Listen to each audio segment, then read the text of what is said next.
में से मालूम है? इन बच्चों को नहीं पता होगा, आपको भी नहीं पता होगा, हमको इतिहास की किताबों में पढ़ाया नहीं गया। आपको मालूम है भगत सिंह को फांसी देने के बाद उनके शव को अंग्रेजों ने जेल की दीवार, जो पिछली दीवार थी, वहां तोड़ करके ट्रक से निकाला, उसके टुकड़े टुकड़े करके उनको जो है जलाया गया। भगत सिंह के शरीर के 21-22 साल का 19 साल का लड़का जो देश की आजादी के लिए जो है अंग्रेजों से लड़ते हुए उनके शरीर के टुकड़े टुकड़े कर दिए ताकि उनका शरीर ना मिले, क्योंकि उनके शरीर मिल जाता, उनका अगर अंतिम संस्कार हो जाता, पूरा भारत विद्रोह के मुहाने पर था और अंग्रेजों को उसी दिन भगा देता। लेकिन उनके शरीर के टुकड़े टुकड़े कर दिए। बाद में बड़ी मुश्किल से उनके परिवार ने उनके शरीर के टुकड़े जो है उनके जुटाए, उनका अंतिम संस्कार किया। हमको ये पढ़ाया नहीं गया कि हमारे लिए, हमारी आजादी के लिए लोगों ने क्या क्या संघर्ष किया।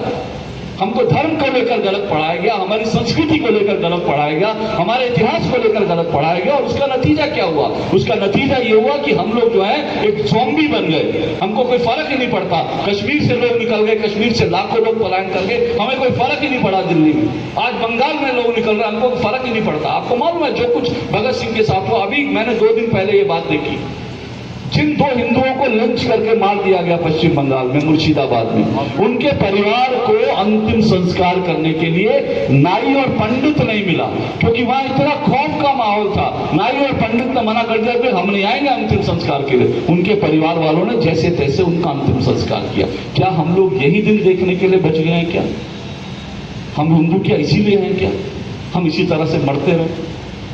कल को कोई आए हमारे घर पर, हम अपने बंगले बना रहे हैं, घर बना रहे हैं, गाड़ियां ले रहे हैं, किसके लिए ले रहे हैं? अपनी अगली पीढ़ी के लिए ले रहे हैं। लेकिन हमारी अगली पीढ़ी क्या सुरक्षित रह पाएगी? हमको ये चिंता करनी है। और सुरक्षित रह पाएगी एक ही तरीके से दी है। जानते हैं एनसीईआरटी ने जवाब क्या दिया? एनसीईआरटी ने कहा इसका स्रोत हमें नहीं मालूम। मतलब समझ रहे हैं? हमारे धर्म ग्रंथों में कहीं नहीं लिखा कि शूद्र धर्म ग्रंथ नहीं पढ़ सकता, कहीं नहीं लिखा कि महिलाएं जो है वेद पुराण नहीं पढ़ सकती।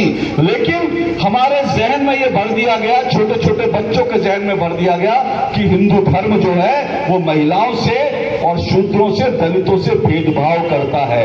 ये हमारे जहन में इतिहास की किताबें पढ़ाकर, कोर्स की किताबें पढ़ाकर हमारे मन में ये जहर भर दिया गया, जिसका कोई स्रोत नहीं है, कोई आधार नहीं है। यहीं से हमारे समाज में जहर भरने की शुरुआत होती है, यहीं से हमारे समाज में जो झूठ परोसने की शुरुआत होती है।